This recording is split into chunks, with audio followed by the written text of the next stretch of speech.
Welcome everybody to our second Phantom of the Opera chat with Theatre Talk UK welcomes. This is our round two of Phantom, and this is part of a larger ongoing series of chats that we've been doing with cast members and creative folks from a bunch of different shows. They all seem to be by one composer so far. We've had Ria Jones from Cats and Sunset Boulevard, and we've done 3 rounds of chats with folks from various productions of Evita around the world, including lots of original London, which was very exciting for everyone. And here we are with Phantom. So let me just introduce who's who. I'm John Rinaldi. I'm hosting today because my counterpart in the UK, my better half in this group, John Clay, is feeling unwell. So he's wrapped up in a blanket and a woolly cap, and he's listening in to make sure we do everything right. I am. He is. I've got my virtual whip at the ready, John, just to crack it. We crack it once so I can make sure it works. Just give me one. There we go. Okay. Anyways, so there we have John Clay. We also have our friend Jeff Smith in Hickory, North Carolina. Oh, yes. It is true. It is true. And we have our fantastic panelists who I will ask now just to briefly say hi and let us know your name and where you're calling in from. Let's start with Beverly. You're just first on my list. Fabulous. I'm Beverly Warboys, and I'm presently calling in from my home in Basel in Switzerland, where I have lived on and off for the last 25 years since I did Phantom in Basel, Switzerland. Wonderful. And So, we have big impact. and we have Mark Pawsey here. Hi, I'm Pawsey. I am in Orlando, Florida, although as you can tell by my accent, I am British. And I did Phantom in London from 1994 until 1998 and got to work with the 3 lovelies that are here, Annalene and Beverly both as Christines, and the lovely Peter Cousens as Phantom. Lovely. And then we also, that's a perfect introduction to Annalene Beechey. Hello, I'm Annalene Beach. I'm in just outside of London. My 2 kids are next door with a new puppy, so anything could happen. We could be interrupted by some sort of emergency. Yes, so, and I did Phantom in '94. I was there, I think, when you joined, or Mark, or yes. Yeah. So, yeah. For a year. Lovely. Well, welcome to our little chat. And Annalene, where are you calling in from? I'm just outside London, Kent. Okay, so you're a UK person. And then we have Peter Cousens all the way from down under. Hi everyone. Yes, I'm in Sydney. I'm in the suburb of Greenwich, which is quite sort of on the harbour in the middle of Sydney. And I was in London in 97, 98 playing the Phantom when I was there when Mark, you must have been just about to leave. We must have left about the same time. Yeah. Yes. So it's lovely to see a few familiar faces and to hear to talk a bit of about some good memories. Well, we're very happy to have you all here, and we have a few more folks that may be trickling in. We're hoping to have Peter Carey join us in a little bit, and also our friend Ellen Jackson, who was in our first Phantom chat. If she can get home in time, she'll be joining us with a friend, a special Phantom alumni. That's the word I was looking for. A little bit later on, but we'll cross our fingers. And if she doesn't make it today, she said she will come to round 3. So we have her on the hook for that. Ellen, are you listening? We have you on the hook for that. So with that, we'd like to get started. Just to remind our audience members, we're recording. So thank you for keeping yourself on mute. If you have any questions, please feel free to submit them into the chat function, and then we'll ask them for you.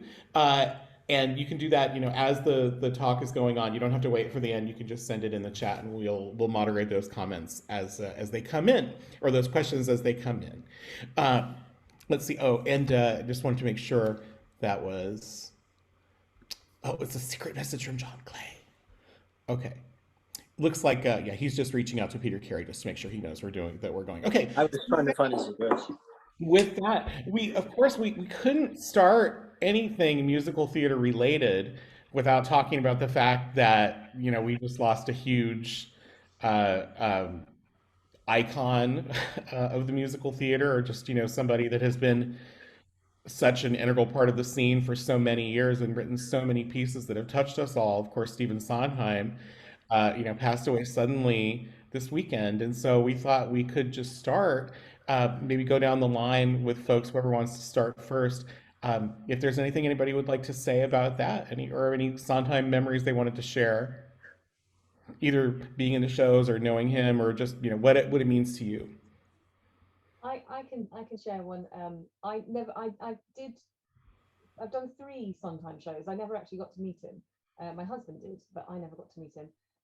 But my first experience with a Sondheim was doing Sweeney Todd. It was a concert version, a staged concert version at the Royal Festival Hall. It was celebrating it was an anniversary production, and Len Cariou came over, and Judy Kay and Pia Dowers, and it was this wonderful production, and it was my first ever experience of performing Sondheim with a massive orchestra. Julian Kelly was a wonderful Sondheim aficionado here with musically, and Paul Kerrison, who used to run the Leicester Haymarket Theatre, and it was the most incredible experience. And I always remember Len, he was the original Sweeney, or the Yeah, he was the first Sweeney on Broadway. Yeah. I was playing Joanna, and in the scene towards the end where he came running on, and he grabbed my throat so hard I thought he was going to dislodge my actual vocal cords.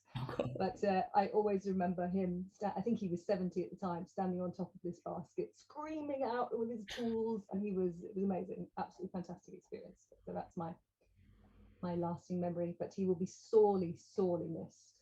Actual genius. Absolutely. Anyone else like to chime in?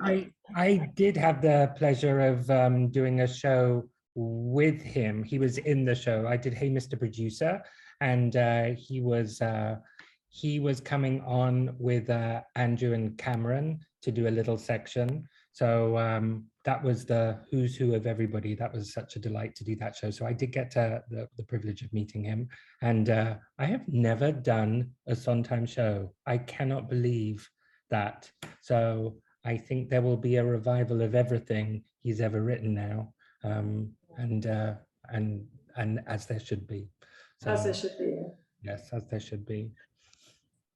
Yeah, I've done a couple of I've done Sweeney Todd twice and company, but I ran a theatre company in Sydney in the 2005, 6, and 7, and I brought him out to Australia. He hadn't been here since the 70s, and as for opening night of company, which we were producing, that Gail Edwards directed. And he came out for a couple of weeks and spent that time with us and the cast, and came to the opening night, and then we sent him off to the Barrier Reef, and he had a lovely holiday up there with his partner. And I don't know whether I can't remember whether it's Jeff who he married, or I think it was him.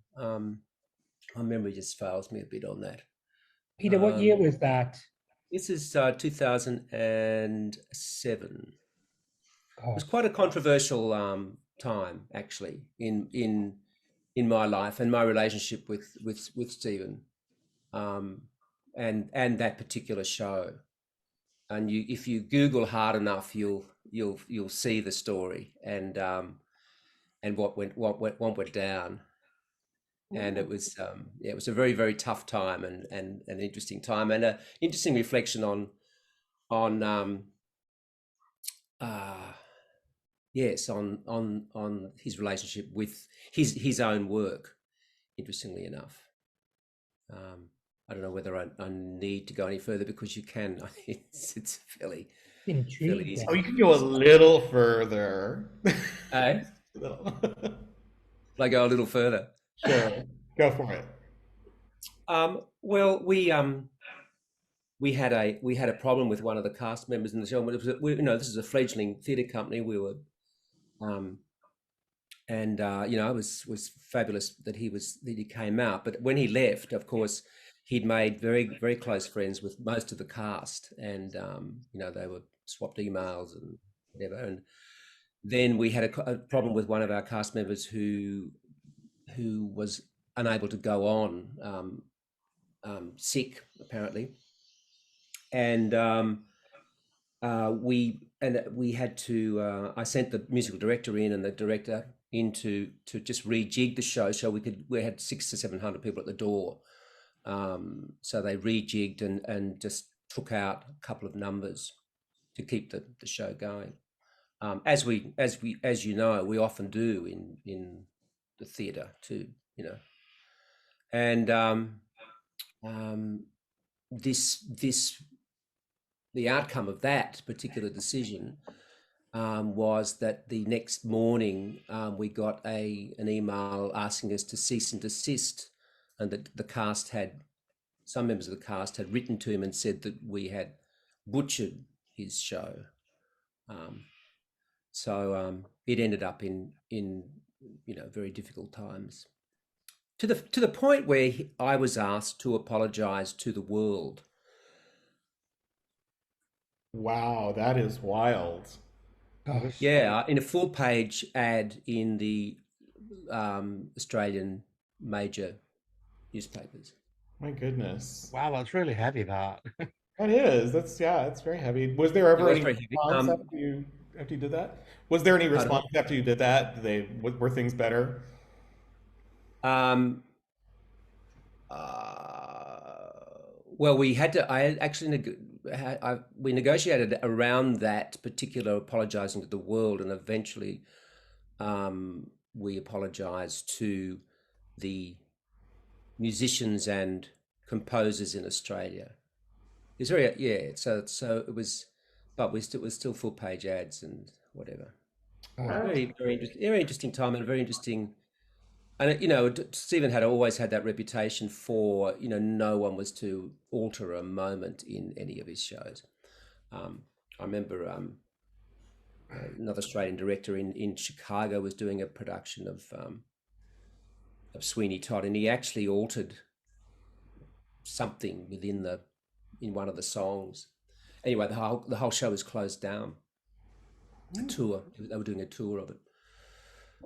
So yeah, he was very particular about his work, which is interesting, because as time has gone on, much of his work has been adapted and things have done and rearranged, but usually obviously with his imprimatur.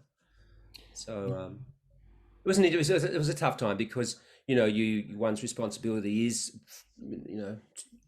it's that balance between who you keep the show open for the audience who are at the door with paid tickets and royalties coming in, or do you that balance between how far you can.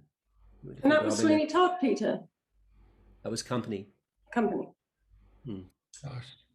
That is wild. Thank you for sharing that story, though. Yeah. Yeah. We Yeah, appreciate it's it. interesting. Well, it's out in the world, so it's nothing new. There is obviously a lot to it, a lot more to it, and I could give you my various personal reactions, but it had a pretty profound effect on the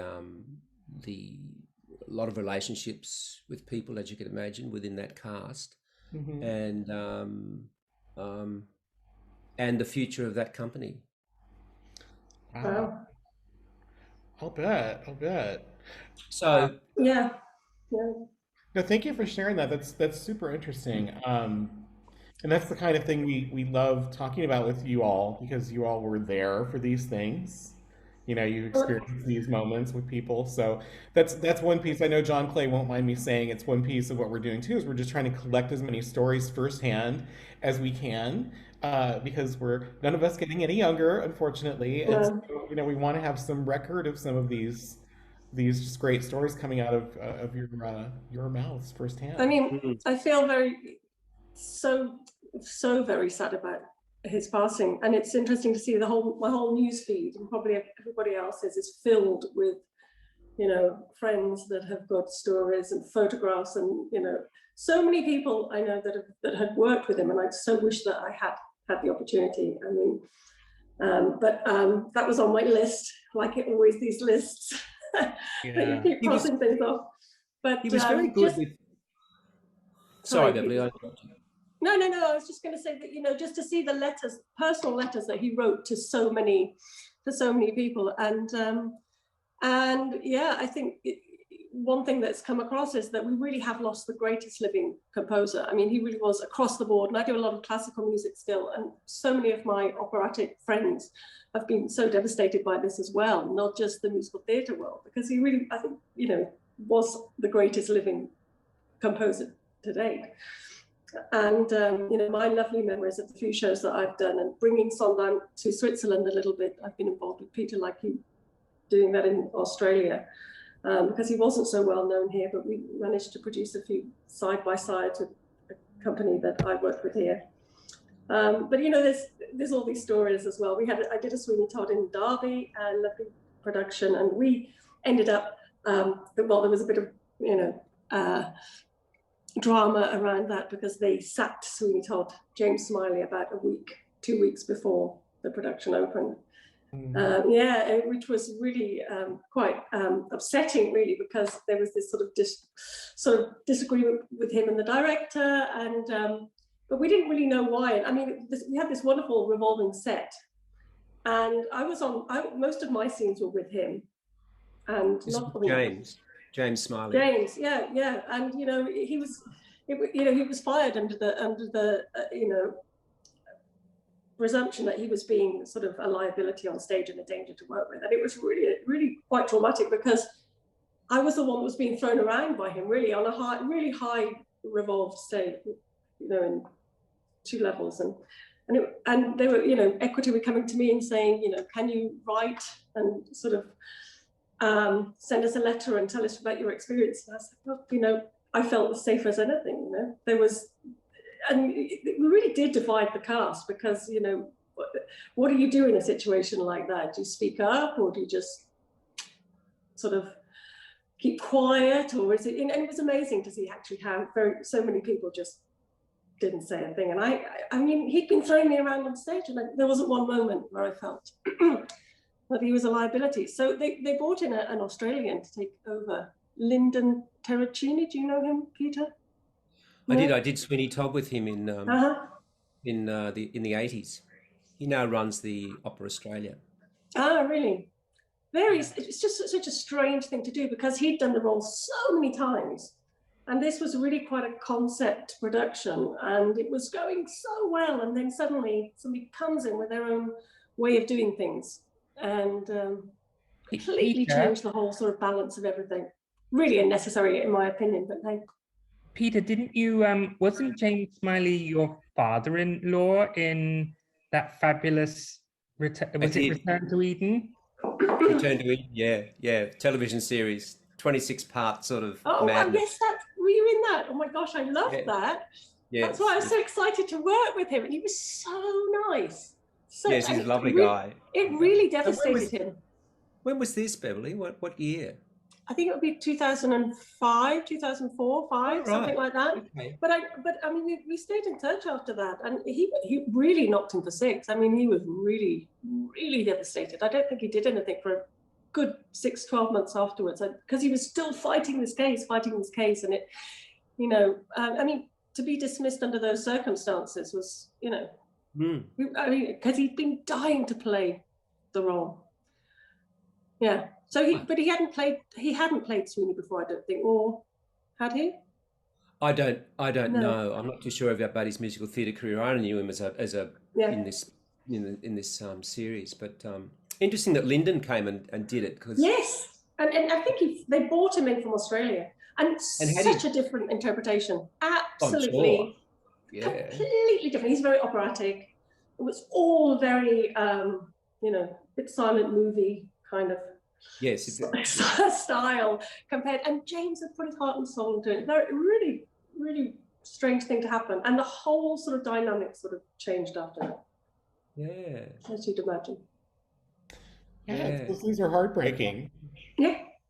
Well, I mean, it's somebody's career, really. I mean, I don't know how one sort of comes back after that. But I think that's kind of, I'm sure we all have stories. I have stories like that, from several stories that, you know, scar you but propel you, because after one letdown, there's usually some wonderful opportunity that comes. That's the magic of theatre, you know, that some door closes and another one opens. It's such a cliche, but it's so true. So I think adversity leads to great strength and challenges us to be better.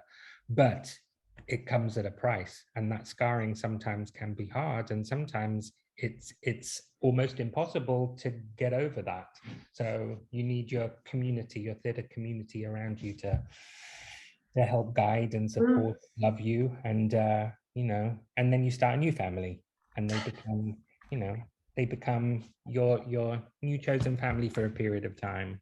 You know, that's the joy of segueing back into Phantom. To me, that was one of the wonderful things. You go into this ready-made family, but each contract you have a new family with new elements and like a new recipe that gets put into that little pot, gets stirred around and out it pours, and it's always different. You know, it's always the same flavor, but there's lots of lovely different things to chew on and bite on and swallow. So, yes. Yeah.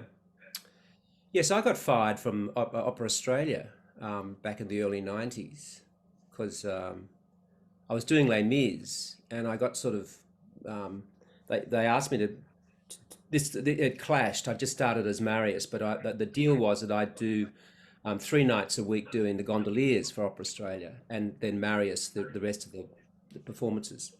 And that was a deal that they did with Cameron just at the beginning of as I started in Sydney. But there was a director called, I can't think of his first name, I think his name was Richardson, a Canadian who had this production, quite famous production of the gondoliers, quite wonderful, using dancing puppets and things. It was. Oh, I've seen that production. Yeah, you would have seen it on, with our Basel yeah, and Sullivan Society. Yeah. Well, I was playing Louis, and he came in to direct to perform it, and I was to rehearse it. And what he did, he placed the video of the show and showed it to us, and then we'd have to do the scene. And so there was no real, you know, it was a blueprint production, but there was no element of any way of sort of adding anything to it, and we clashed rather badly. And I think he got very sick of my questioning, and I expect I knew that I had nothing to lose because I already had a job. If I hadn't had another job, you know, that I was sharing with, I probably wouldn't have been so arrogant. But I think my arrogance sort of took over, and I sort of refused to rehearse that way. Well, I didn't refuse, but he obviously got the vibe that I wasn't happy rehearsing that way. And anyway, they called me in and said, "We'd like you to go home."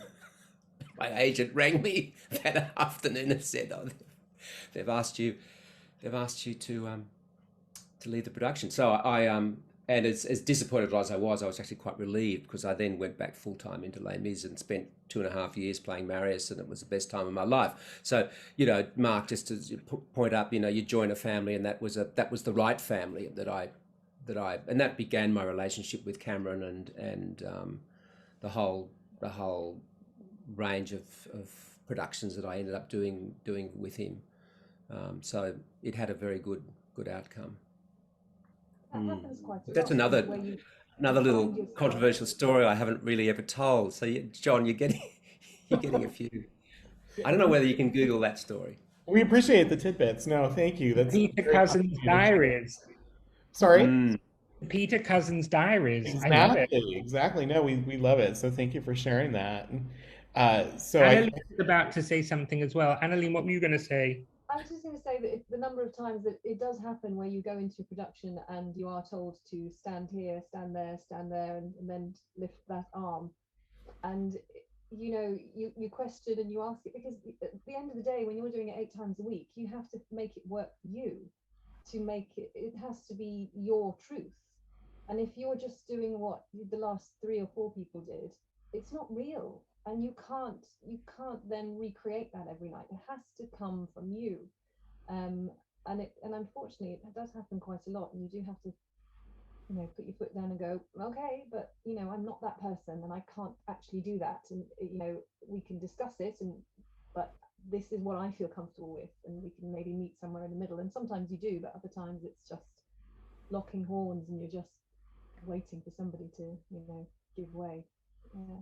Do you think something comes with maturity that I think when you're young, you accept so much, and then when you get to a certain level in your career, I think you know what you're prepared to challenge and what you're prepared to accept. Do you think that that's happened in your life? Yeah, certainly for me, definitely. Yeah. Certainly when I think, because when I did Phantom, I was 19, so I was very young. I was literally just, I was learning. I mean, I'm still learning the work that I do, but I was literally absorbing everything and everybody around me because I didn't really know what I was doing. Still don't really know, but it's all such a massive thing. And to be in Phantom of the Opera, which is, I mean, I saw the show when I was 12 for the first time, and I just remember being totally blown away. And then just, you know, 7 years later, I was on stage doing it, going, what? And that enormous pressure of you know, standing up there and singing those songs and performing that show. And you trust that those people know the formula. You know, they know how it's going to work, and they know what it's going to do. So you just sort of hand yourself over. But I think as you grow older in yourself and as a performer, you know your boundaries, you know what you can do. You love to be, it's great to be pushed and taken outside your comfort zone, but you know what you can do 8 times a week. And that's the difference. I mean, I can whack that out if you want in the rehearsal room, and I can do it maybe on opening night, but you know, at the end of that second week, and so you have to sort of put your foot down and say, well, I won't be able to sustain that. A sustained performance of this is going to be quite different, but yeah. I was actually to just throw that word out there, sustainable, because that's really the name of the game, and that word has really come into vogue, you know, the last few years with everything that's going on with the planet. But you know, in theater, that is a big thing. It's, you know, can you do that 8 times a week? Can you do that as many times as you need to do? And especially if you're working with, like, say, a director that doesn't sing, or even their, you know, a conductor that doesn't sing or whatever. They don't understand necessarily if they're asking you to do something that's dangerous, or that's not, you know, it's possible once in a recording studio, but not every night. So you have to look out for yourself, because otherwise you get into trouble, right? And next thing you know, you're off because your voice is shot for a week, and then they're mad at you for that. So you have to be very careful. You have to walk that tightrope. Which all of you have done so beautifully. I was actually just going to touch on another thing just to get the ball rolling with Phantom, which is, Annalene, you brought up the fact that you were so young when you did the show, and so many of you guys were so young when you did the show. I was wondering, can we kind of go around and say how old we were approximately, if you don't want to reveal the exact number, when you got involved, and how you got involved? What was your first involvement with Phantom? I can go. I can just say I was 19. I did the show. I think I auditioned for Oliver. That's right. It was the production of Oliver in '93, 4. Is it Sam Mendes? Sam Mendes Yes. directed it. Yeah. And I was auditioning for the Strawberry Cellar, and they said, "We're going to give you music for Christine Phantom." I was like, "What?" Okay. And I went along and auditioned, and that was how I got in the show, which was all a bit of a weird surprise, but it was great fun to do. That was mine. Who else? Who else would like to let us know how they got started and how old they were? Yeah, well, I was at Guildhall singing, studying on the classical singing course, and it was a music degree, and I was 23 and I was doing my final year, and then a friend of mine suggested I went up for an open audition of Les Mis because I'd had this dancing background, and I was kind of the theatre-y kid in the class, because it was all very serious classical singing. And so I just went for an open audition for that, and then they sent me for a Phantom audition, and it was during my last year, and I was, you know, had so many exams, and, you know, I auditioned for the opera course, and I was going to go on to that, and but it was a massive process. I think I had something like 12 auditions, and they just kept calling me back, and I was like, I don't know what's happening. And then I'd accepted to go, I think I was going to go on to the postgraduate course, and And then I remember Trevor York phoning me and saying he'd like to cover. And so Annalene, you must have been disappearing off for something else because your contract, I think, because I remember coming into your space. And that's when we first spoke. And I think, were you going into Les Mis then? I think, yeah, I must have done. Yeah. I think you'd got Cosette, I think. Yeah. And, I think that was, yeah. But I just remember Trevor York phoning me, and I was at my parents' house. It was like the summer holiday. I was like, are you serious? Are you sure? Are you sure? And he was like, yes, I'm not used to this response. And I think we had to, he had to sort of tell me to sit down and relax. And I was like, oh, Dad, I'm going to do Phantom next month. So the whole career took a different turn. Fantastic. I was doing Les Mis, and I'd been in Les Mis for some time with Anthony Warlow and Phil Quast, Carol and others, and we were all in Melbourne, and the Melbourne Phantom which was the Australian premiere, was auditioning, and of course we all auditioned.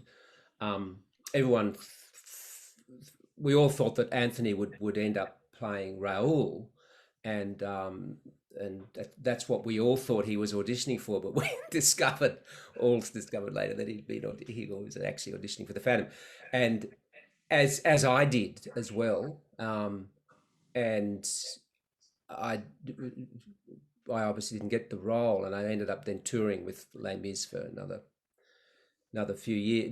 year or so. But a bit like you, Beverly, they kept on calling me back to audition, endlessly, and it went on for about 3 years, because Phantom lasted in Melbourne for about 2.5 years, and in the meantime, we finished the tour, and then I went into Aspects of Love for a while. It was after Aspects of Love that the Phantom moved to Sydney, and I then joined the cast. But it was a long haul. It was quite a long time before I actually got in it. It was sort of hanging around the back of my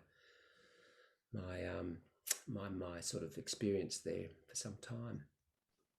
I just had to get better at what I was doing. I think they used to do that then. I don't think they're allowed to call you for as many auditions anymore. But really, they're not, because I think they're supposed to pay you, and then they don't want to pay you anymore. But way back in the 90s, I remember I did quite a lot of auditions for it as well. And I remember they seemed to gather a pool of people sort of around. There was because of the long running shows, and people fell out of the show or got sick, and all sorts of things happened. So I think it was about balancing as well. So you had to have the board and go with that person, go with that. No, but that person may go with this person the next contract. So there was a lot of that, and a lot of people being told that they should go away and come back in 9 months' time. There was a lot of that, and people got into the show that way. Yeah, look, I got into the show as Raoul, and had the happiest couple of years actually doing that show in Sydney. It was another sort of family opportunity. It does seem a completely different process now. I don't know, maybe it's just because we're all a little bit older. But I remember the first time I went to see it, knowing that I was going to be in the cast change, and seeing Jill Washington playing Christine, I'm like, just absolutely extraordinary watching her, and then finding out that she was, in her early 40s or something. I think she was the oldest person to ever play Christine. I think, is that right, or something like that? I think so. She won't thank us for saying that, but I think I'm sorry. It's a terrible thing to say. She was, 41 or something. No, she was extraordinary. I mean, who cares? I mean, it's like, I'm from so much from the classical world where you play 15-year-olds at sort of 40 or whatever, and now.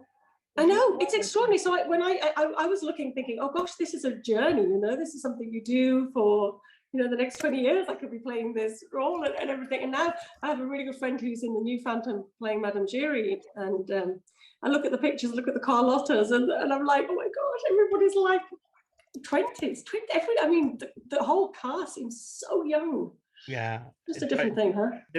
They cast really young in both Phantom and Les Mis now.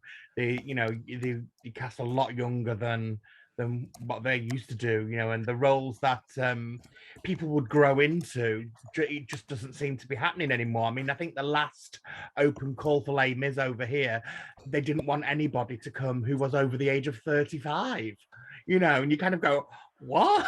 This is happening with Les Mis, you know, and you know, that seems to be the thing. It's like they want them fresh out of drama school, young and strong, and you know, probably working for a lower fee as well. So, yeah, it looks a lot different from how it did, you know, 20, 30 years ago. But I suppose that's the name of the game now. You know, there's that. It's such you know, such a viable thing, seen as a viable career to step into musical theatre over here now. So you know, you've got hundreds and probably thousands of kids wanting to do it, but you know, so they can afford to turn around and say, oh yeah, we don't want anybody over the age of 35, you know. So you've got like a younger person playing, you know, Madame and Monsieur Thénardier these days than what you would have had in the past. So it is quite it's quite a strange situation. But I was gonna say that happens here too, because I actually just put in before COVID for a production of Hello Dolly that was going to be done here in the Netherlands. And I got a very nice reply saying, "We love your resume, we love your voice, we're only looking for people under 40." I was like, okay, great, thanks. I think it's though to do with the direction that they're choosing to go with a particular production, you know, and we may not be right for it, even though we think we're right for the part, but you don't know all of the ingredients that they are looking for, you know, and change the ingredients slightly, you know. It's like moving the ship. You move the ship slightly in a different direction and it ends up in Portugal rather than France. So, you know, it doesn't take much to just change the balance completely. It's a calculus. I was going to say they did a great recording at the beginning of COVID. They got the whole cast of Hello Dolly to do, I believe it was I wash my hands instead of I put my hand in. It was about I wash my hands, all in Dutch, of course, but it was very clever and cute. And it's a shame. I don't think they did more than a handful of performances before the shutdown. So it was odd timing for them and for everyone. And we've had some really interesting questions coming in via the chat from Tanya. And she asked a question about in Australia. She had a question about why there are two different Opera Australia productions, Phantom in Sydney next year. There's a Honda Opera and what looks like a version of the US tour. And we know one of them is directed by Simon Phillips. That's Peter is telling us that. Peter, can you tell us more? Well, it's interesting, isn't it? Because the production that the opera were going to do last year, but which COVID interrupted, was with Josh Pitterman, who was playing the Phantom just as it closed in London. So he was very disappointing for him. Then he had that time off, and then Australia decided to remount the show, the original, I mean the latest version of Phantom, in a sort of traditional season at the Opera House, and Josh was put into that as the Phantom, and then it got postponed again, you know, just so it was hugely disappointing for him. So it's going to be. So they're still committed to the remount of that, and then that'll happen next year, as well as this. Well, the Handa opera things are these extraordinary. Well, and they're doing them around the world on the waters around them. You know, I think there's some in the Netherlands that they do, and yeah. So, but Simon is reconceiving it for this out on the water outdoor stage. It's kind of it'll be quite fascinating to see how they create Paris Opera on Sydney Harbour and what that'll look like. But and it's only for a month. It's a short season, and it's a bit of a sort of Sydney icon now. These events. They did Traviata there last year, earlier this year before COVID hit again. because we've been closed down, as you know, constantly. Mhm. And so, it's been like, it's absolute madness.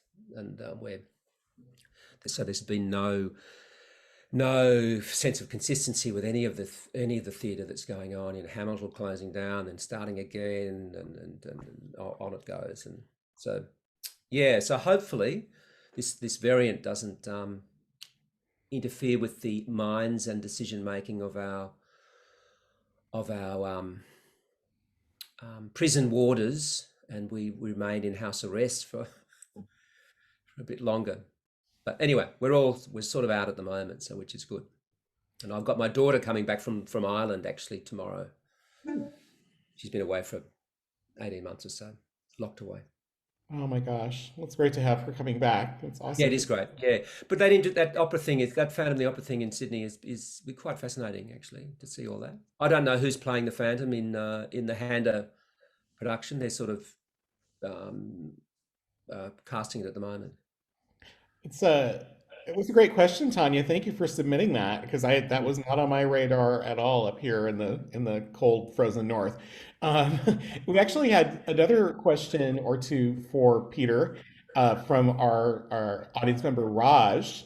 And Raj saw your performance in London. He loved your performance. He said it's still ingrained in his memory as one of the best he's seen.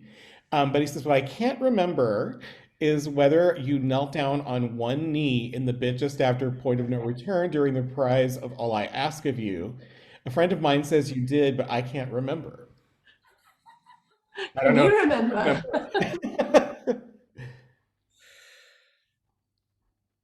Bent down on one knee.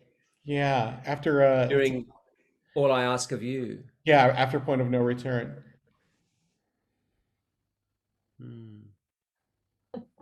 Maybe lost to history, Raj. That's okay. It's okay. If it comes Sorry, to Raj. Yeah. let us know later. You can contact us anytime. and Raj also asked do you know if Anthony Warlow ever intended to do the show in London or audition for it? Whether he ever intended to do it. Or wanted or got a chance to audition for it. I don't know. I mean, Anthony never, I don't think he ever went back to the Phantom, did he, after his year? I don't think so. Of doing it, because he got lymphoma at the end of that. Oh, and wow. that took him out of that production. And I don't think he ever went back to Phantom at all. I don't think he's done it anywhere else, has he? I don't think. I think he just I think it was a really quite a cathartic time for him. Very difficult. I remember his name got tossed around a few times as coming, but lots of people's names did, and you never knew whether it was gossip or truth. So yeah. Yeah, it took him a while to sort of get over that, and then maybe it just went out of his sort of system or something. Would you ever play the Phantom again, Peter? I would actually. I probably would. I've got, it's a bit of a young younger person's gig now, isn't it? Really. So it seems to have gone that way, but it didn't used to be. No, it's gone that way. Yeah. That's right.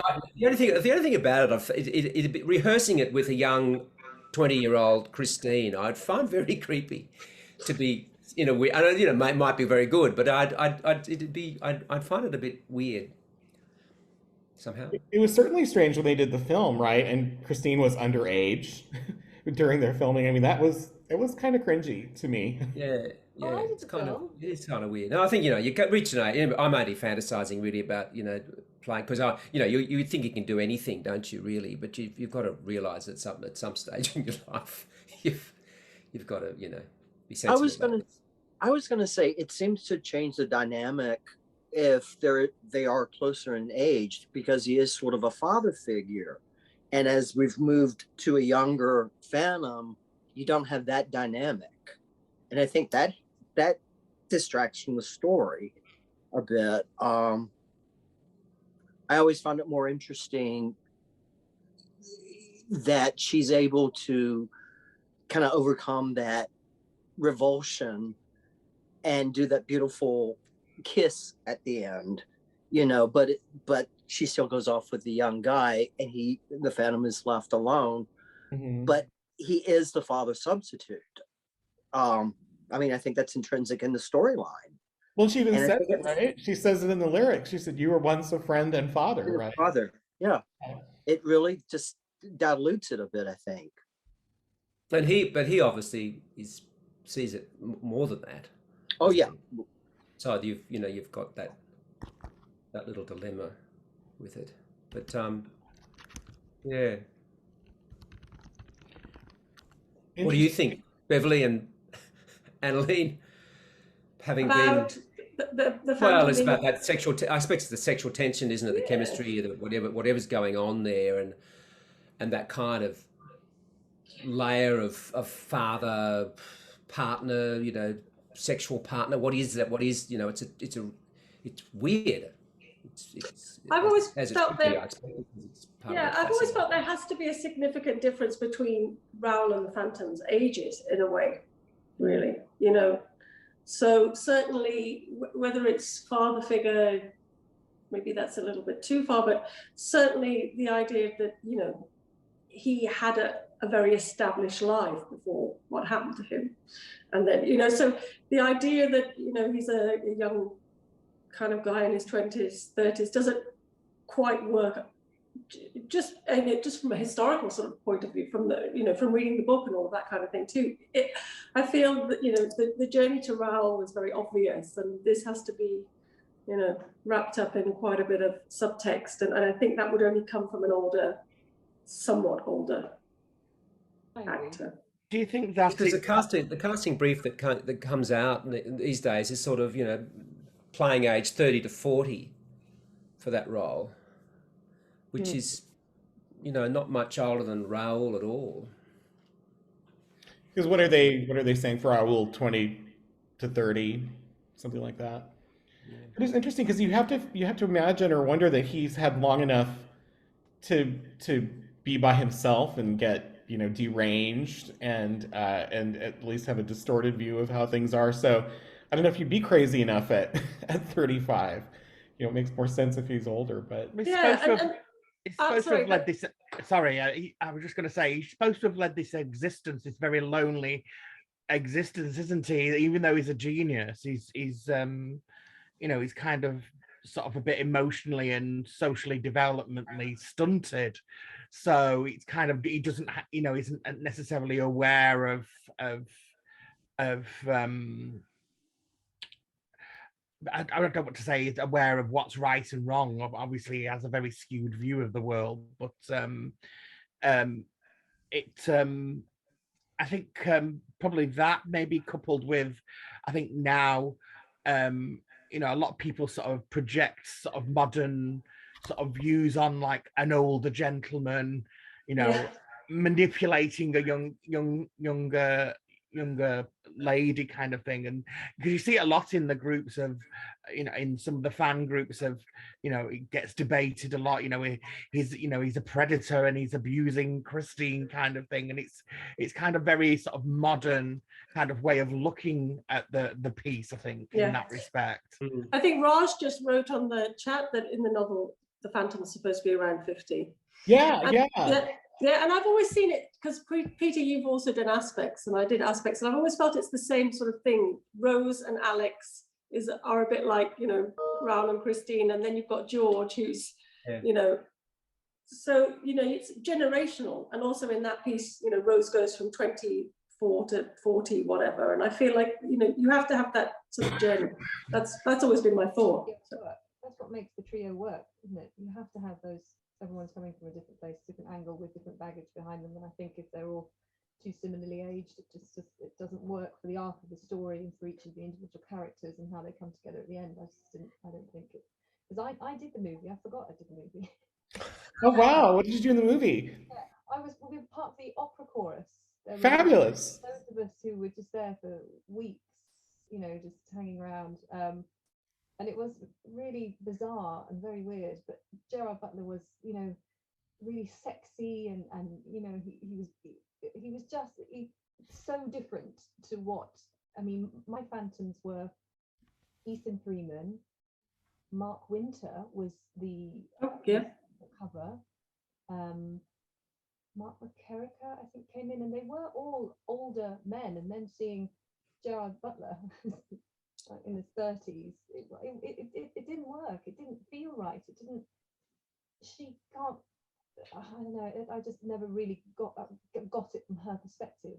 It has to feel like he's her father. She's not mistaking him for the father, but she has to feel that, so that there is no clear route to him, to the Phantom. It's Raoul. That makes sense. Agreed. Yeah, no, I would have to agree too. And so how was that process? You said you were there for quite a while, a few weeks, and did you guys do much singing, or was it mostly visual? It was mostly visual. Yeah, we would.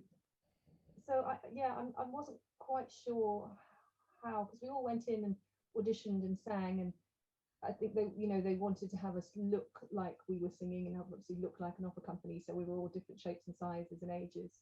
And we were just because we didn't do any vocals for it at all. Okay. It's really That's interesting. The Hollywood magic is a whole other bag. I remember seeing that movie, and at the beginning they didn't specify that Minnie Driver wasn't doing her own singing, and so people all said, Minnie Driver, wow, she can really sing. It had to come out like a little later. I was like, well, she can sing, actually. My old singing teacher, one I worked with, was her teacher, and she actually has a really nice voice. Well, she sang something for the credits, because I think they put something that she sang over the credits, but it just wasn't her doing the crazy Carlotta. Yeah. No, because I just thought, oh my God, I didn't know she had a crazy, dramatic soprano top. Who knew? Is there anything she can't do? But yeah. So I'm not surprised she can actually sing, because she has a lovely speaking voice. Yeah, So she can sing. that's awesome. Maybe we'll get her in a musical later. On the age thing, I was going to ask you guys too, because there's dialogue, right? Because Jiri says that she saw him, locked in a cage at the freak show however many years ago. So he would have to have been around for a while, unless he was a child prodigy, but that's not child freak. Right? Yeah, exactly. Kid freak. And then I have to share with you, because this came up on my Facebook memories the other day, and it came from Phantom fans of Instagram, and it's how to meet the right guy. Step 1, walk into a room full of lots of guys. Step 2, sing the following verses. In sleep he sang to me, in dreams he came, that voice which calls to me and speaks my name. And do I dream again, for now I find the Phantom of the Opera is there inside my mind. Listen carefully for sing once again with me. If you hear that, he's the right guy. So I had to share that with you guys, because I figured if there was ever a niche audience, this is probably it. Fantastic. I think you should Thank run you for away. indulging me with that. Sorry? I think you should run away if somebody starts. Yeah, I was going to say I'd run away. That has been the discussion in the thread. This is like how to meet an insane person, run. But there's also, I don't know if you've all seen, I don't think they're posting anymore, but there used to be a Tumblr, remember Tumblr? That the name of the account was Don't Make It Weird, Christine. And so it would come out with the Phantom saying something, and then she would answer back, and then, don't make it weird, Christine. Poor Christine, right? She's not the one making it weird. So funny.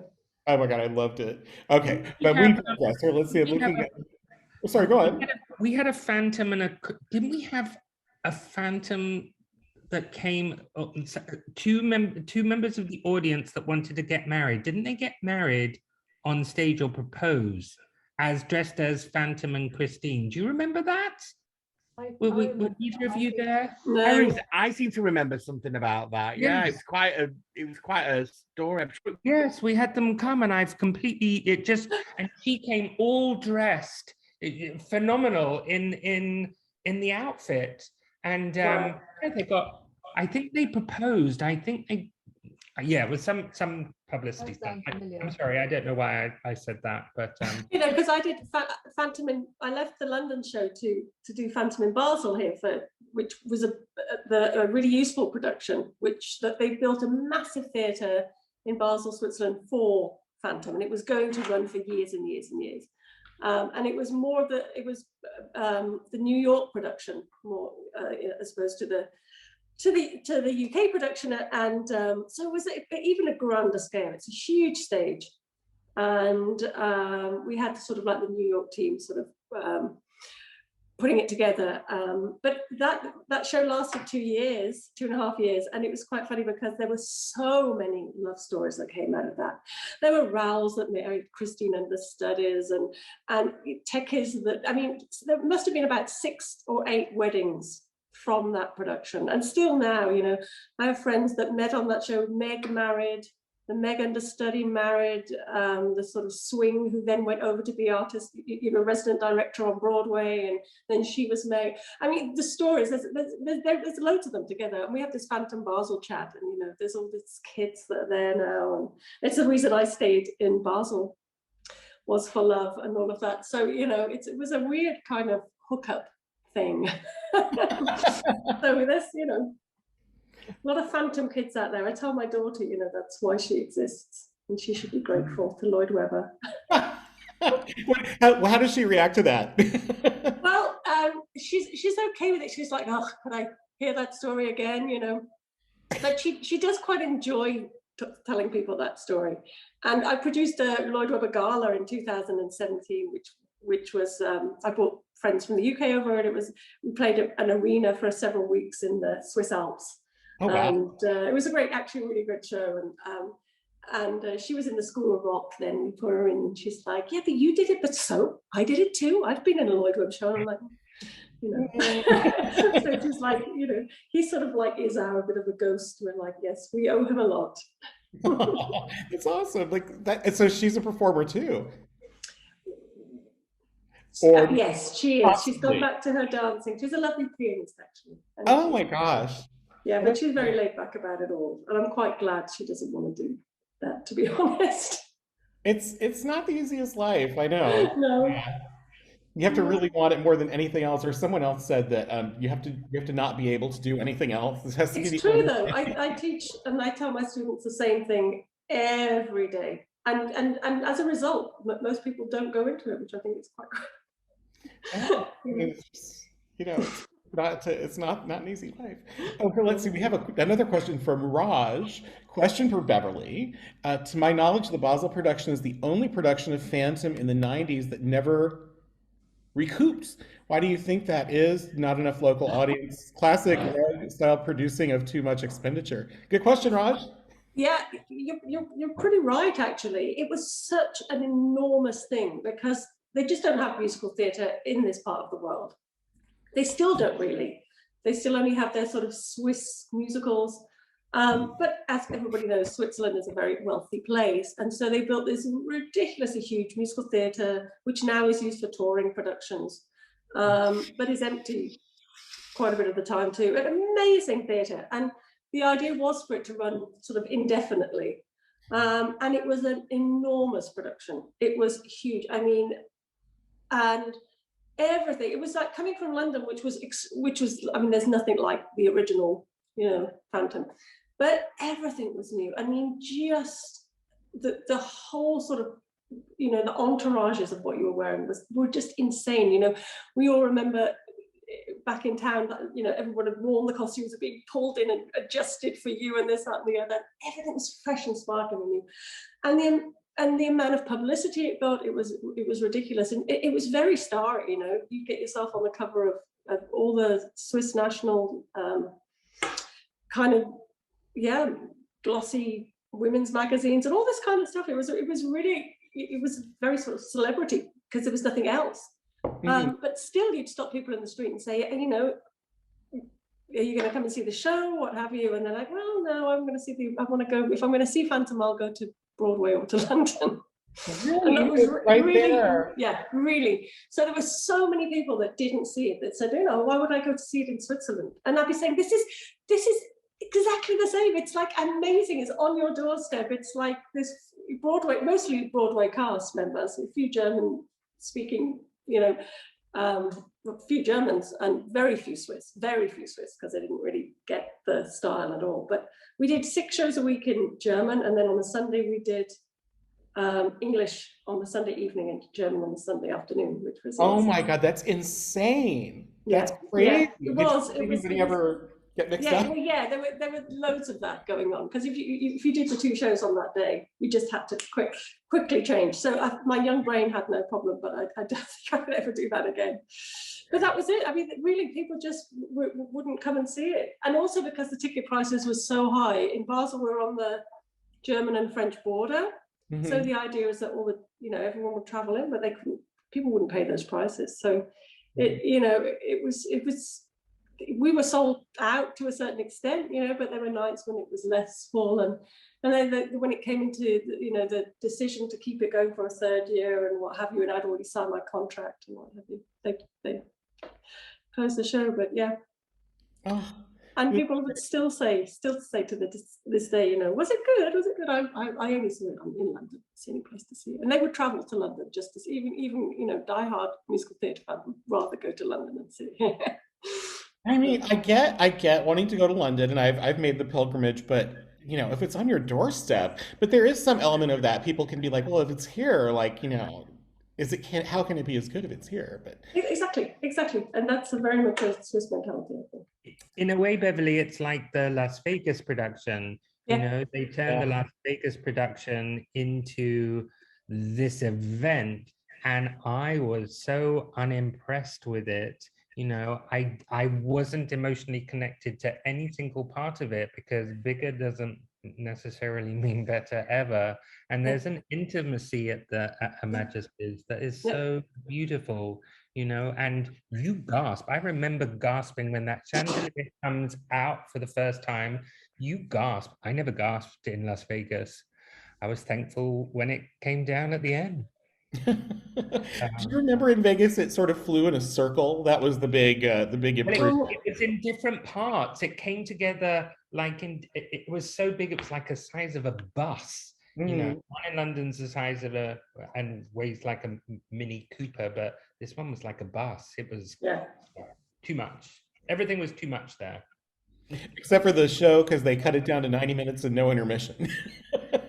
Which was strange. I mean, I didn't hate the fact that it moved faster, but it seemed awfully like deep cuts. Yeah, that was at the time where they had to, when I was there with Cirque, we had to do everything in 90 minutes. You got fined if you went over, because every minute was thousands of dollars away from the casino earning money. So that's why everything had to be only 90 minutes. That's what Raj just said. He said it's so everyone can go back and gamble afterwards. Wow. Didn't even cross my mind. It is, yes. So, wow, that's crazy. And because they also thought that show was going to run for a very long time, and it ran for what, like maybe 10 years? That long? No, not that long at all. I would say, no, I would think it was maybe 3 years tops. I don't think it was much longer than that, because it came and went in my lifetime in Vegas, and I was in Vegas from 2004 until 2012. Wow. Yeah. Oh, Raj says it ran for 6 years and it ended because Cameron pulled the license, apparently. I'm surprised it's 6 years. So Raj is brilliant. Raj knows everything. Raj. Font of knowledge. Yeah. Raj needs to be here. Raj is Raj on the payroll here. he says you're welcome. Raj, have you written a book about Phantom? You should. Yeah. I am on the payroll. I'm in the. Perfect. It's perfect. Awesome. Thank you, Raj. Wow. Yeah. So Vegas was a weird one-off production, and I do remember a lot of people being very surprised when it ended very abruptly. And I think maybe even, I'm not sure, but I think maybe even in the middle of a contract or something, because people were doing it and then all of a sudden it just stopped. Because I was based in California at the time, so a lot of the California folks were working in Phantom in Vegas because it's not that far away. But I think there's an arrogance in Vegas that entertainment could be changed, and it's quite interesting that it's gone back sort of now to what it was, which is the headliner residences, you know. Yeah. That's what Vegas always was. They tried to reinvent it. I mean, it's a wonderful place for reinventing itself, but no, book musicals are not synonymous with Vegas. They shouldn't be. So, Yeah. especially if you have to cut them to 90 minutes. I mean, that's terrible. You're butchering a show for the sake of it. You lose plot, you lose great songs. So some shows work better at 90 minutes. Right. I saw a 90-minute Hairspray, like the original production of Hairspray, but cut down, and it wasn't bad. Yeah, I saw that. But it ran for, that didn't run either. No, it didn't run at all. Yeah. I was surprised. It worked quite well for Starlight Express in Vegas, but I don't think that ran its full contract either. But you know, that I think with the spectacle of it all, I think that was something that seemed to work better for them. You know, in that 90-minute sort of framework without an interval kind of thing. So I think with Vegas, you want to go and see something that you can't see anywhere else. So go to Broadway if you were going to see a Broadway show. Why go to Vegas to see a Broadway show that's reduced in size and costs just as much? Yeah. Right. Exactly. It's that era seems to have passed on anyway now, like you said, Mark. It's and is Cirque are they planning to go back in once things are better, or is Cirque staying away? They are back. They're all 5 shows opened this week, I believe. So all 5 shows, apart from Humanities was the one that got axed. But 5 have reopened, and touring shows are now opening as well. I think Alegria just opened in Houston, so it's coming back. Let's hope it continues to be able to come back and not get curtailed by any more COVID. Yeah, that's the name of the game, right? Yeah. Whew, goodness gracious. I have to go, I'm afraid. Well, that's quite all right. We thank you for being here. We've already been at it for almost 90 minutes, speaking of the Vegas fans. But Anneline, thank you for joining us. I'm sorry I can't stay a bit longer, but the children, I'm actually, the puppy I'm more worried about, because I don't know what they've done in there. You know, not a problem properly yet, so I don't know what I could be facing. Yeah, you might be walking into anything. If you need to come back, we'll be here. But Annalene, it's really lovely to see you again, and I just have to tell you how fabulous you were in The King and I. Oh my gosh! Oh, did you come and see? Yeah, just joyous, just fantastic. And the bits that I saw also, you know, where was it? What was it? I don't know, where I saw you or something, doing something on the TV. Just gorgeous. I just looked at your Charlene, I look you in that dress flying across the stage. I'm like, oh, she's got it. It's great. Well done. The heavy, it was like carrying a child around with you. But you made it float, darling. It was beautiful. Oh, my back still hasn't recovered. Anyway, much love to you all. Very nice to see you all. Oh, thank you. Great to see you again. Thanks for joining us. Thanks. Bye-bye. Bye, Annaline. See you later. Thank you for bringing that up, Beverly. It had slipped my mind that Annalene had done that. She stepped in right after Kelly left from King and I. Yes, yeah. In London. Perfect So that's a huge role, huge production. That was a beautiful production. Beautiful, absolutely beautiful. It I was. want more of that theatre. Oh, yeah, me too. And they had a proper sized orchestra too, right? Yeah, that's right. Because Lincoln Center, that's a thing. I think if you are going to do their production, you know, anywhere that's not Lincoln Center, it has to have, I think it's 25 maybe pieces, which I hate to even bring it up because, you know, of course the new London Phantom has got the new and improved orchestrations with something like, is it 12 musicians now or 10? I think it's 12. Yeah, tiny. So I have. Raj is telling us 14. Yeah, 14. Raj, everything. Raj, like you're the man. I'm sorry. Hi, Raj. I thought it might just be easier if I put myself on camera, but yeah. Yeah, get in here. It's fine. I'm just a bit of a geek with facts like that.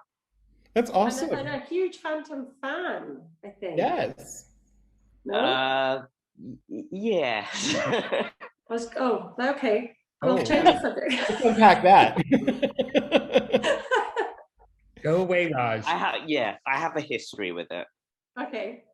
Fantastic. And Tanya pointed out that there's keyboards in the pit now, which there never were before, right? No keyboards in the pit, except for like maybe at Celeste or something. No, there were. Were there? There's always been, there were two keyboards, I think, originally. I don't know what it is now, but the one of the people let go was Mike Stanley, who was the original keyboardist, and he's also heard on the album as well, and he's one of the ones who hasn't returned to the new London production.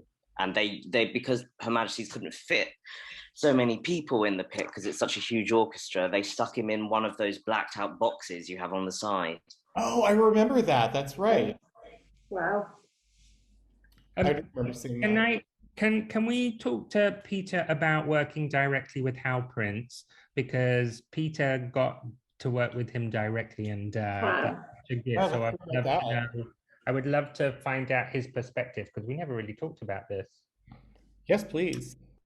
Yes, because I sort of halfway through my rehearsal in London, I went over to join the Broadway cast for a weekend, really, and spent some time with the Raoul and Christine and Hal.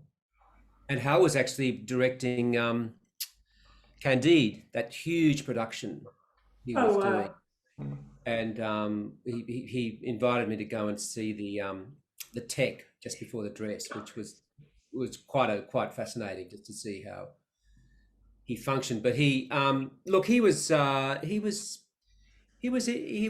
interesting because, you know, obviously the show was so set, but I had some ideas, and unlike the Canadian director with Gondoliers, Hal was very receptive to things, and he did allow me to. I changed something right at the end where I sort of got into a fetal position, I think, at the very end, or something. I can't remember what it was, but it was different from what. Maybe it was what Raj was talking about, but going down on one knee. I can't remember, Raj, but there's something that happened. Right. Yeah. Whatever. But Hal, you know, his sort of, I don't know, he's obviously his knowledge and awareness of the show was kind of profound, and he was, you know, if you were erring from what was going on, he was quick to sort of, which was why I was a bit nervous about trying to come up with anything new. But anyway, he was very receptive, and I had to prove it to him. So that was an interesting challenge.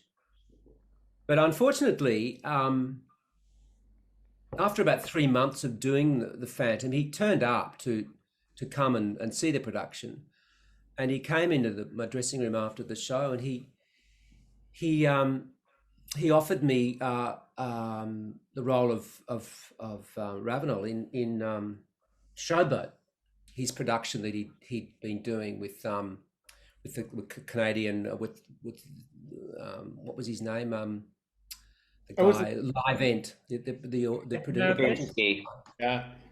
And we were going to do Ragtime and Showboat in Sydney.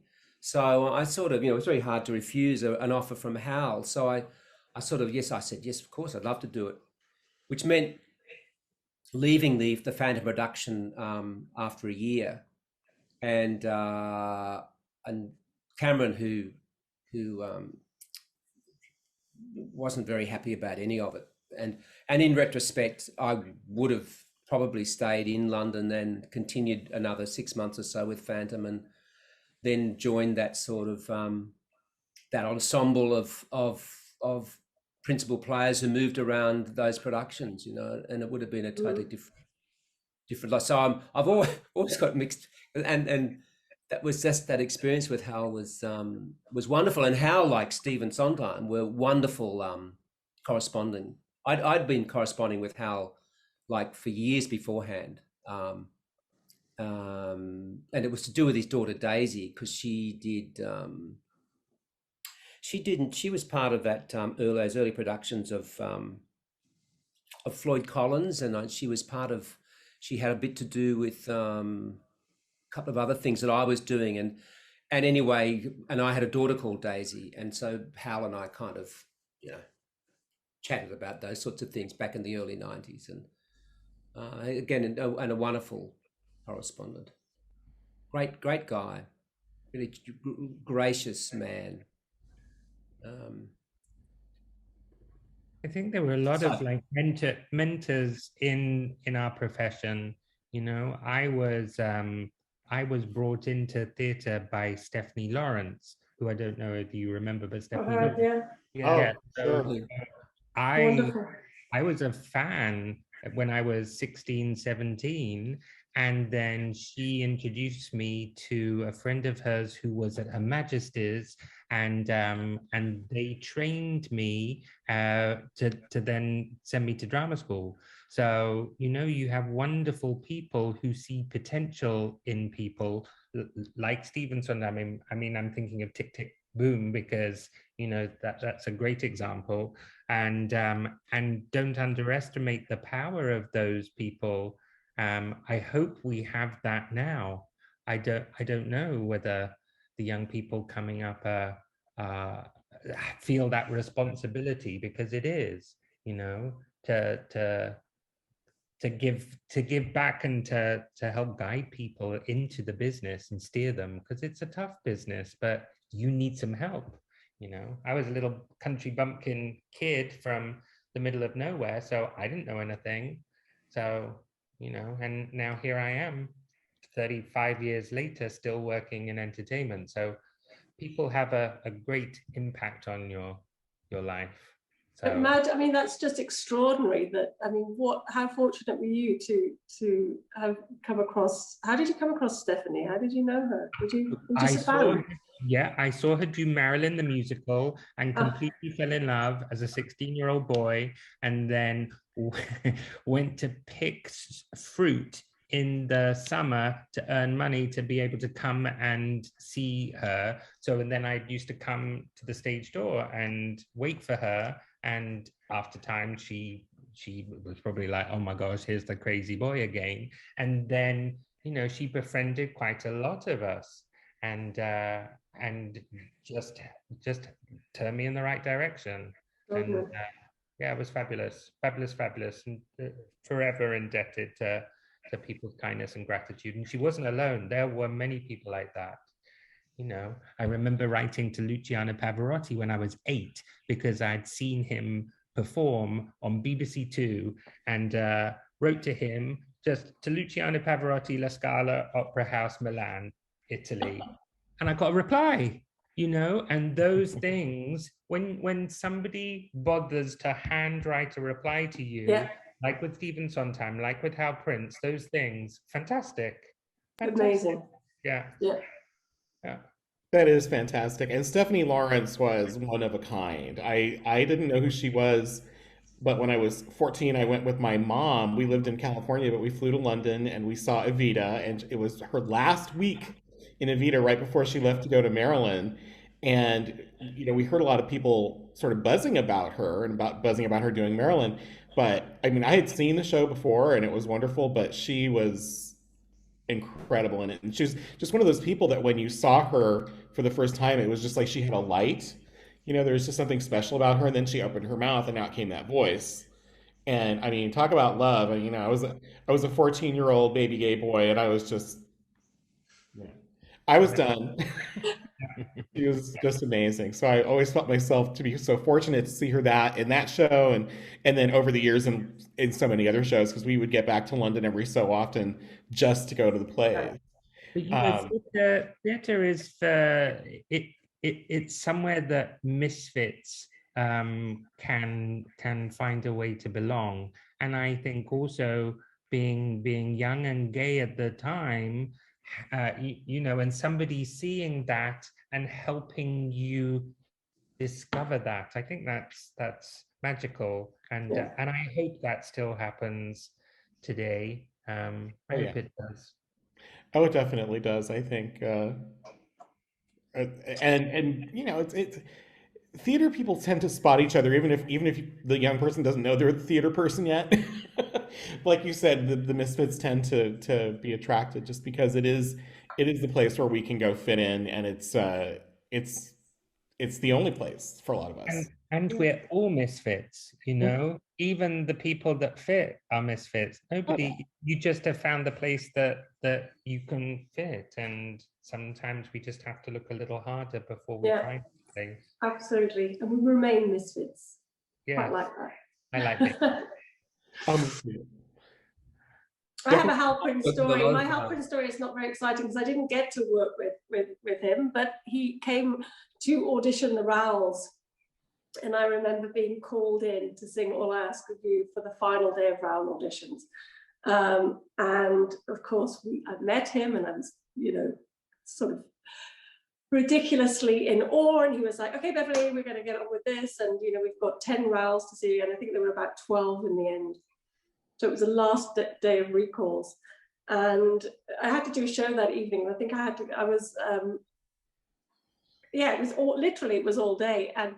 And then there were callbacks in the afternoon, and every single one of those rounds, we had 2 minutes to work. So I was sort of like teaching them the little bit backstage, what was going on, you know, this is what happens, you know. And so we, you know, do the first sort of run through without, you know, then we went on the stage. And when it came to that little musical interlude, every one of them snobbed me, right? It was full on kiss because they knew what was going to happen. So I had all these total strangers. And then, I mean, honestly, that was before lunch, and then they came back, and we had the same thing with the ones that had been, you know, cut down, selected. And so there was about 4 or 5 that were into the final sort of run through. And honestly, at the end of that day, I had about, I mean, it was back in the 90s, so people were very inappropriate anyway. So, I mean, the stories that you can write.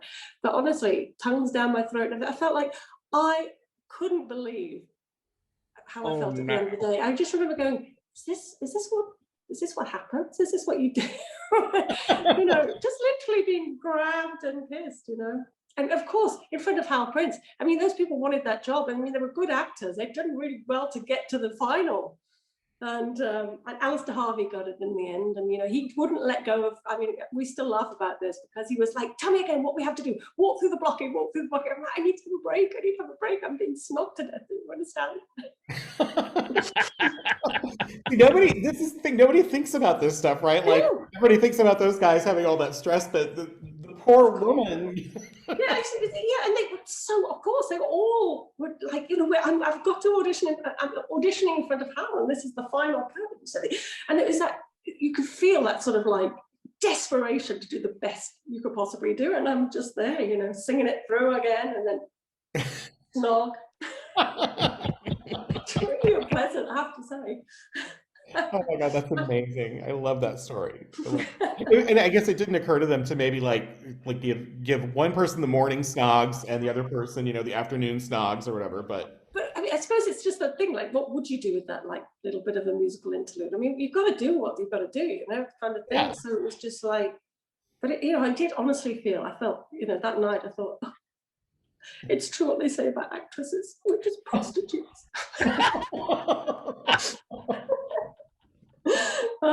We all had that feeling once or twice, I'm sure. But, yeah, oh gosh! I love it. Well, I was going to ask any of you, did any of you get to work with Gillian Lynn at all, either on Phantom or any other productions?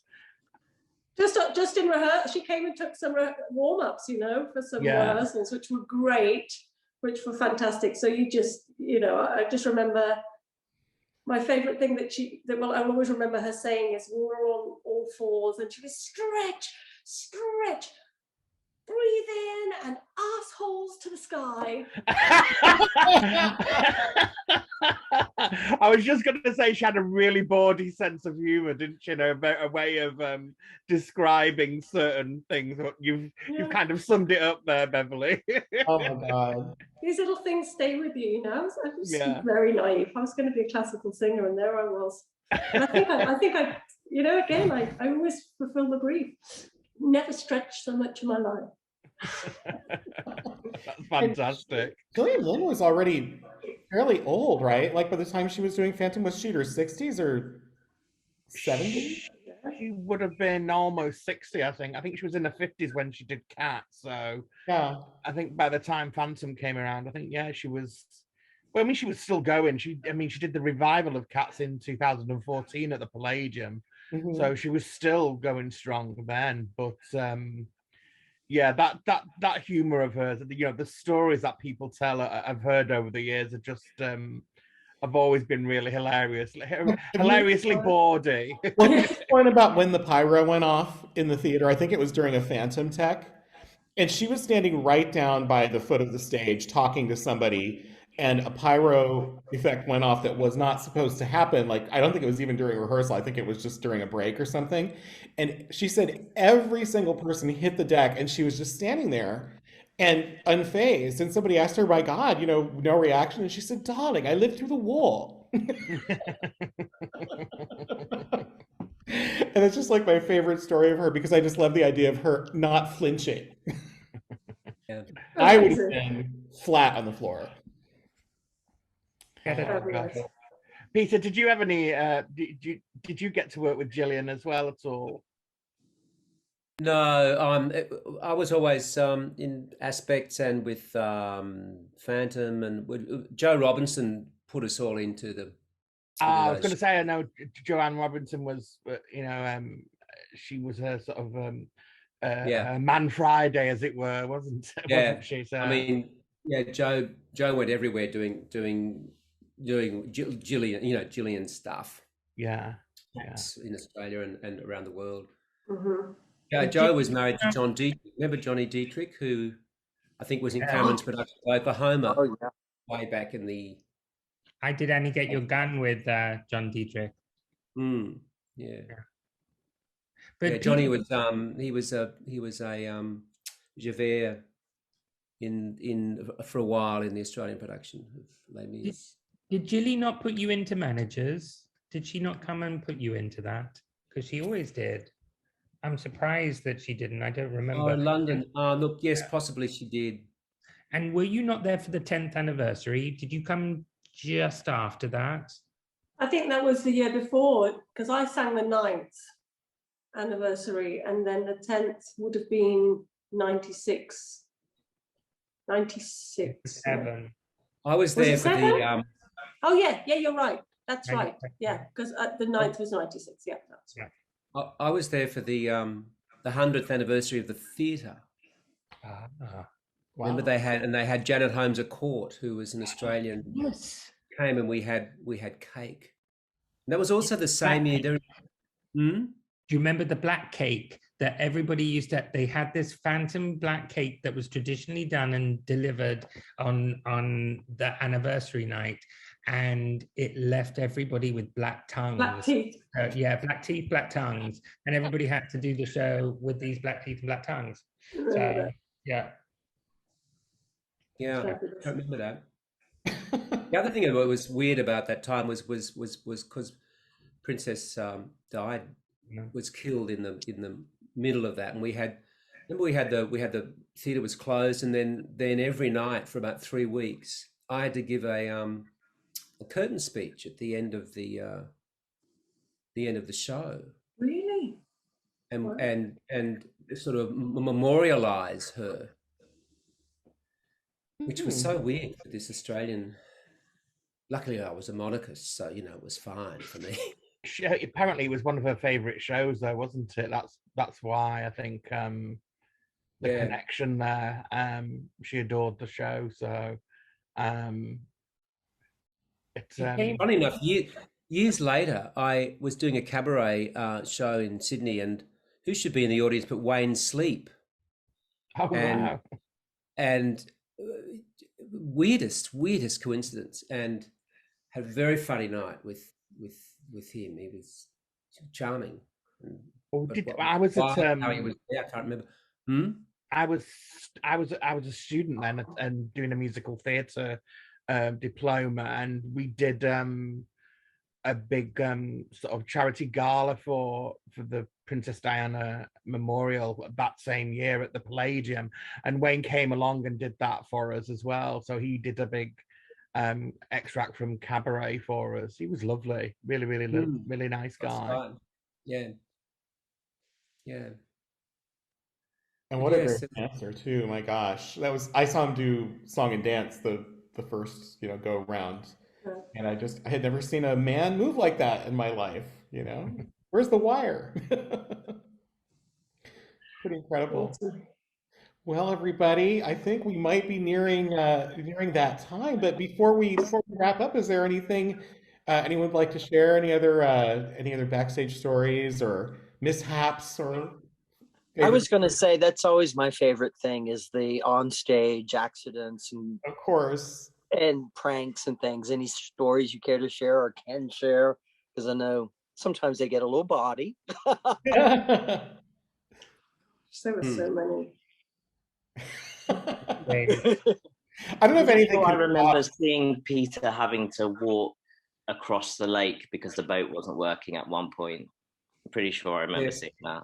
That was actually my opening night, and the boat didn't work.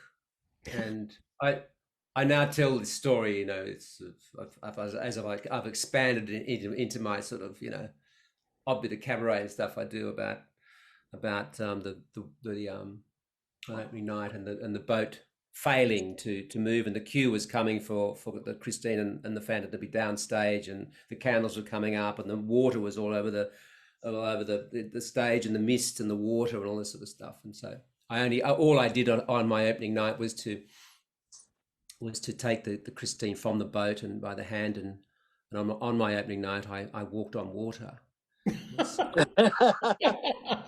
It's a little gag that goes with that. So Raj, thank you for reminding me of that. But it was bizarre. You probably can't remember, Madge, about that. No, yeah. I blacked it out because that boat, I'm traumatized by that boat. I'm sure you are. That boat, yeah. Terrible thing. Damn boat. That damn boat. She was unpredictable. Did it have a name, the boat? But it had several names. It had several names that we cannot repeat.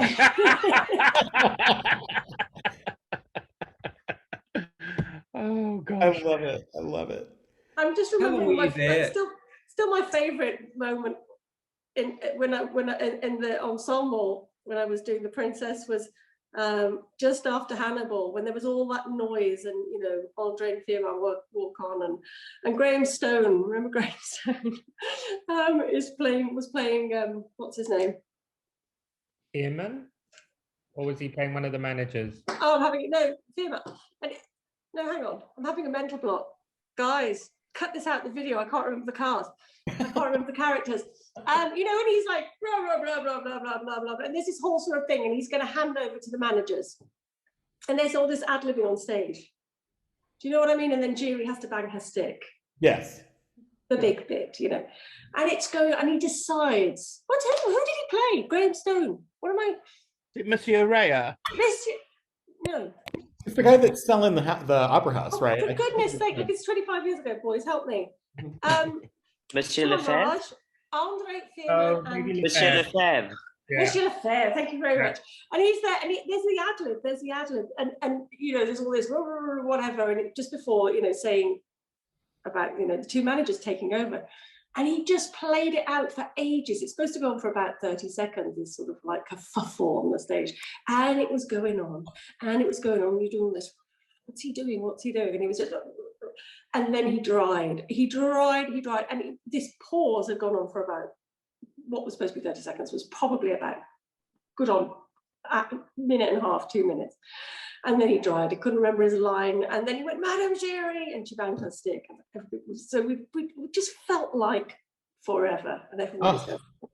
And he was just doing it just to wind us all up, because he used to do that all the time. And then he couldn't remember his line. And he just turned around and said, well, I'm going to hand over to these men. I'm off. He just walked off the stage. I don't know if you remember. He just couldn't remember what he was supposed to say. And he just said, well, I'm going to hand over to these two men. Oh, there we go. And then they had to introduce themselves. It was so good. You had to be there, of course. Oh, the magic of theatre. When somebody dries is the best, right? Well, it's because, you just think, well, you brought that on yourself, really. To me, the worst is when the ballet girls used to disappear because they would, it was just before the Opera House at the end of Act One, and there was a trap door that opened and you had the dry ice going, and yeah, often you'd go, oh, one would just disappear down the trap. So you'd be one less on stage. That used to happen quite a lot.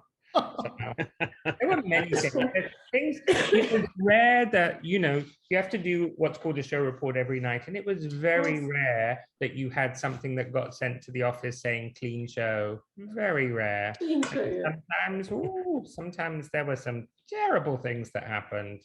So, yes.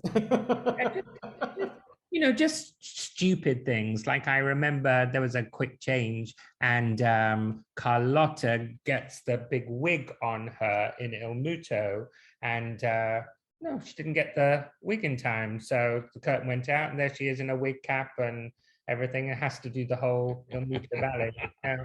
So those little things that some people I'm sure don't know, but she was standing in a wig cap looking quite forlorn, so not very glamorous.